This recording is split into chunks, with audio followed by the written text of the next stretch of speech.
NFL Top 10 Power Rankings heading into Week 13, ladies and gentlemen. All right, Thanksgiving edition. What a time to be alive. Hope you're enjoying your Thanksgiving week. All right, Top 10.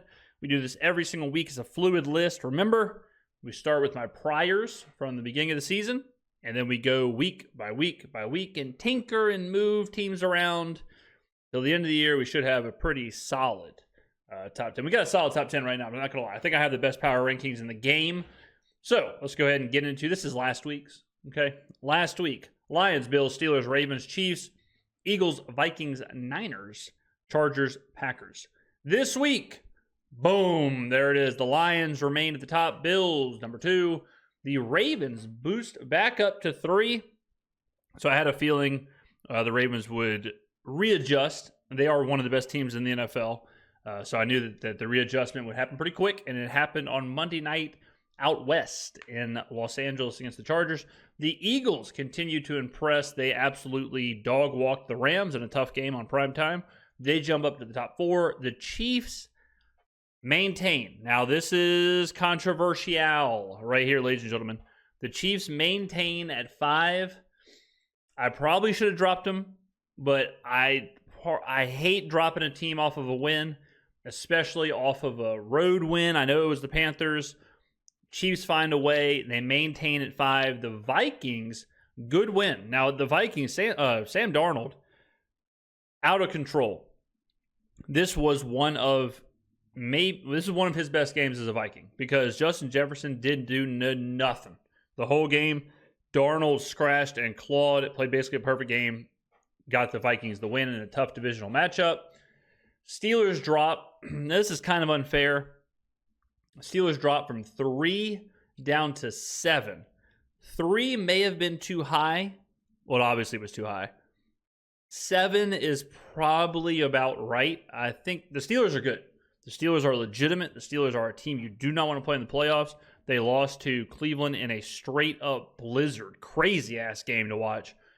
So it is a big drop considering the elements, considering divisional game, all that stuff, but I think they're going to find their median, and I think it's probably going to be somewhere around 7. The Steelers are awesome. I like the Steelers a lot, but they aren't one of the top teams in the NFL. And 3 would represent like their legitimate Super Bowl threat. I don't think that's really the case. 8 is Green Bay. I had Green Bay at 10. Very impressive win over the Niners. The Niners get the hell out of the top 10. I had them hanging on there, and then more injuries. Purdy's hurt. Jesus, what's going on? I had to watch Brandon Allen try and I mean, it's just ugly to watch, really. But so the Niners are out. Packers move up. Packers, they're an interesting team because I haven't been super impressed with the Packers.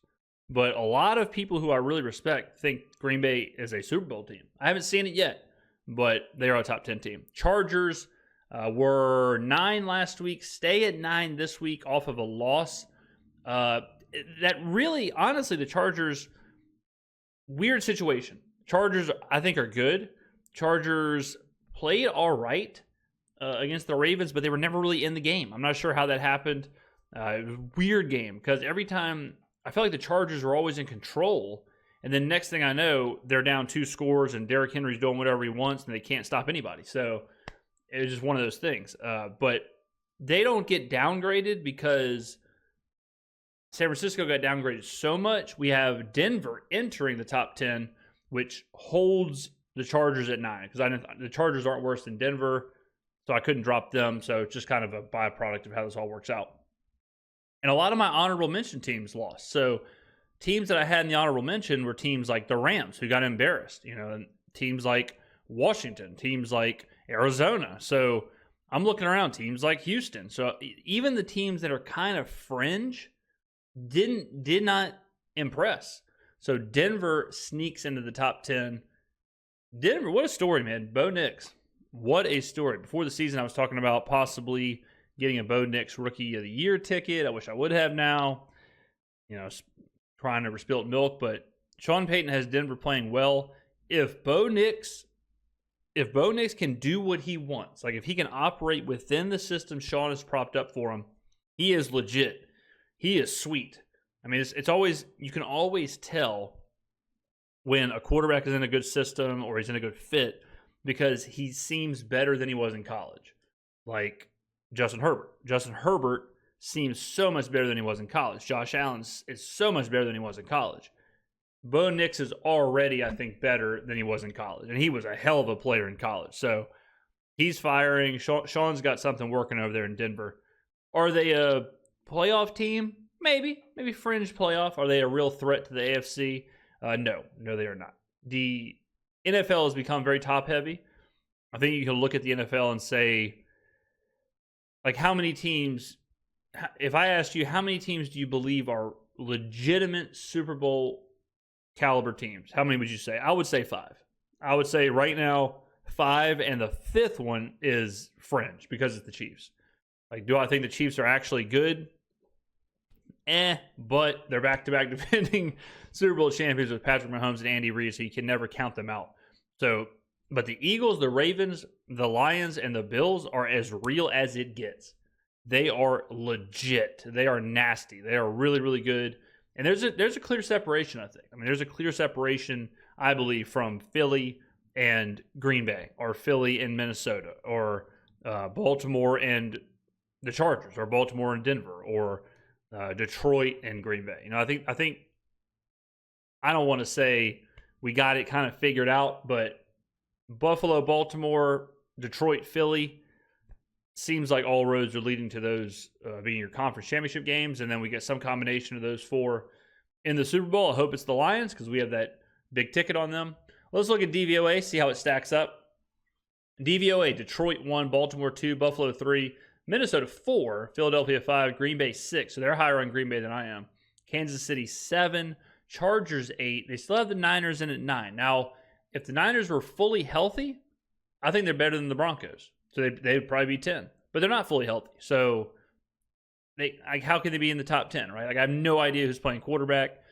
I just can't have them in my top 10. Then they have Denver at 10.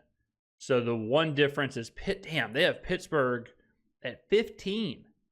Now we got Pittsburgh at 7. So that is the one team we disagree on where, who do they have? They have Frisco. So San Francisco, again, if San Francisco is healthy, I'd probably have them at 10, but they're not healthy. So you got Frisco. Like, who are some other teams that are like competing? We got the Rams. You've got the Commanders are still kind of competing. Got the Cardinals / Seahawks. You've got some combination of Atlanta and Tampa. Houston's up there. Houston's probably like here. And then the rest, I mean, the NFL is very top heavy, very bottom heavy. You've got teams that are really, really good. Then you have teams that are playoff teams, which are probably from like Minnesota to somewhere around here, like the Atlanta region. It's basically Minnesota, whoever wins the NFC South, and then it stops. Because like Miami, Cincy, the Giants, the Bears, the Raiders, the Patriots, the Browns, the Cowboys, the Jets, the Panthers, the Titans, the Colts, the Jags, these are bad teams. You know, like, these are bad teams. There's a lot of bad teams. Even teams that you wouldn't think are bad, just playing bad. You know, teams that you wouldn't even think. Miami deserves a little bit of a bump. They're not. Miami's not a bad team. Like, where's DVOA have Miami? They got them at 22, but that's with a lot of not Tua, right? So it's just not. I mean, we're getting to that point in the season where it's all pretty apparent. It's all pretty apparent of like who the actual contenders are, who the playoff teams are. And at a certain point, teams like Cincinnati, it's like they just run out of time. You know, they have the talent, they have the horses, but then all of a sudden, you know, the schedule gets away from them, and next thing you know, it's 1, 2, 3 Cancun. And then some teams are absolutely like the Raiders. I mean, the Raiders, the Bears, the Giants, Patriots, like the Browns have a little bit of life with Jameis, just as far as like the vibes around in the fan base and what they're watching, but Jacksonville, complete disaster. Dallas, complete disaster. Tennessee, Tennessee finally gets an upset. Finally survives a game where they should win. Tennessee one of those teams where every single week they win the box score. Every single week. And just so I know, let's see what the box score looked like. Because every week I look at Tennessee's box score and I'm like, damn, they should have won this game. They lost by 16. So the game they actually win, yeah, they win the box score again. So 5.6 yards per play, 369 to 260, 19 first downs to 12, ran for 4 yards a carry. I mean, Houston was terrible in this game.